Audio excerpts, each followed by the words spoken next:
Well, folks, Bud Light did a horrible job with its advertising campaign. They hired Dylan Mulvaney, a man dressing as a woman, and it absolutely destroyed the brand. Miller Lite was like, hold my beer. They put us in bikinis.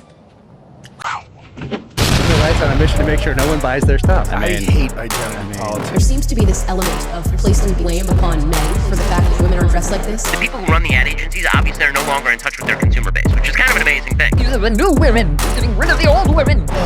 It's all so stupid. What do these people think advertising is? Feels so much like pandering. This is gonna make you want to buy Miller Lite, no? Without men, you will have no customers, my friend. How many women are like regular devotees of Miller Lite? You're a beer company? You want to apologize? Fine, but you don't have to go in the other direction. All right, Ramblers, let's get rambling. Yeah, so check this out. It just, you started seeing this surface in the last 24 hours. Bud Light did that Dylan Mulvaney commercial. Cheers. Go team. They lose 25% of their market share in 1 month, you know, and then everybody's starting to switch beers. The next thing you know, it's now surfacing that Miller Lite makes this woke commercial. You got to check this out. Let's watch some of this.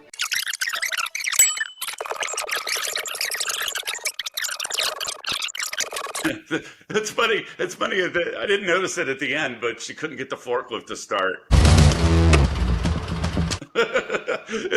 What's that? So is that supposed to be a joke? That's the thing. They use the word shit, 100 times, and they're like.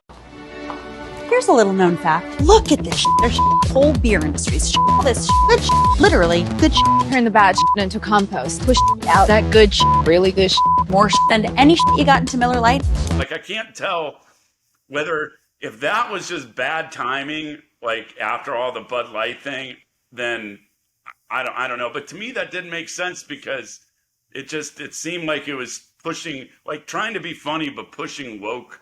That already came out though, and it's getting more publicity now because of Bud Light. So obviously, it didn't make that big of an uproar in the beginning. But my thing is, I'd be curious to see like the actual the data behind it. Where you, like I said, if you see men and women drinkers, so they're trying to appeal to the female that doesn't drink Miller Lite currently, that now will switch to Miller Lite because they respect women. Is that the objective of the marketing campaign? Yeah, it's the same thing as the whole Bud Light idea. It's like, okay, well. We just have a bunch of guys that like to drink our beer, so let's try to attract, other types of socio-economic people. We're going to attract this new group of people out there, and but they do it in a way that is isolate. It seems to be isolating the people that tend to be their core audience, and yes,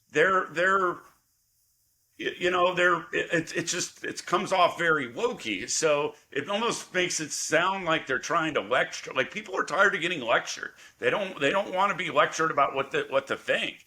So it's just I think like maybe some commercials like that could have worked at some point in time, but now to me it's like just going too far off the wrong end. Yep, I think people are trying to really outdo themselves from a creative standpoint and thinking way outside the box instead of just building on your brand, right? I would just be, we watched that YouTube video before and they talked about, if you would have just talked about the history of Miller Lite and what, how they were a company and a family-owned business and all that, I think would have outperformed, trying to change the cultural mindset of, let's get another 5% of women market share. We're going to buy back and tear down the bikini pictures. I mean, to me, it's just. Everybody knows that like sex sells. Everybody knows that a lot of commercials are going to use women in that for men. A lot of men's products, utilize beautiful women. Like, so it's not just beer. When they do something like that, they make it sound like beer is the only one doing it. And then being apologetic for it, which, again, I think that just comes off the wrong way. Every deer camp, duck camp, hunting place where I've walked into with a garage had the chicks with the bikinis and the calendars and the cardboard cutouts. And that's exactly the demographic that's buying their beer every single day. Those are the people you're going to piss off to go try to get this little bit of market share. I mean, to me, it's, again, trying to go reach this certain segment, probably pretty unattainable for Miller Lite, but they're trying to focus on going to get that, to go garner that business, when really you should just be worried about your brand and taking care of your customers that buy it every single day. The worst part about the timing of this coming out is that it's like the perfect time for like Miller Lite to run a bunch of like commercials exactly opposite of that are going to, cater more towards guys because all that market share is available. I mean, just think about it. What if you what would you be doing now if you had a beer company? I would just be trying to pump the brand, right? I mean, so I'm top of mind awareness. Straight Miller Lite, and like you said, history and all that stuff, non-controversial. But when they go to get their 24-pack, 30-pack, they think, oh, Miller Lite, Miller Lite. I think the smartest thing ever, when billboards come back in style, Rob, I'm just going to take it out and all I'm going to put on it's Ram Clean. I'm not going to put 97 messages. I'm just going to put Ram Clean as big as I can. I thought one time when Gary talked about if he ran a TV commercial, he would literally just say the brand over and over for 30 seconds and then cut. I mean, I'm going to drive over there and punch you in the face if you buy a billboard. If you buy a billboard, I'm going to friggin' smack you. Punch him. So right by the don't be talking about billboards around me. So right by the new office, there's a nice billboard right there on 75. So I'm going to put Ram Clean welcomes Rob Thomas. Oh, you could do that.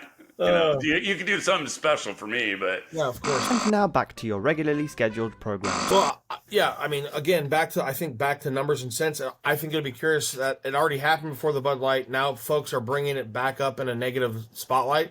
So it'll be curious to see what happens with the brand itself in a time where you could have went and garnered a lot more of the market share to do something that's just off the cuff and stupid. Right? It'd be interesting to see if another beer company just goes completely opposite.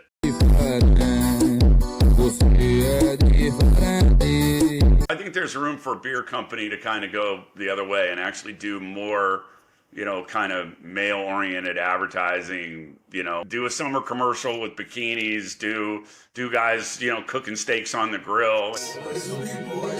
And just kind of, if you push that edge, I think you could attract a lot of people that are kind of pissed off that all the woke's getting thrown at them. I mean, I think there's a lot of guys out there that just, that won't appreciate that. I think you can pull those people.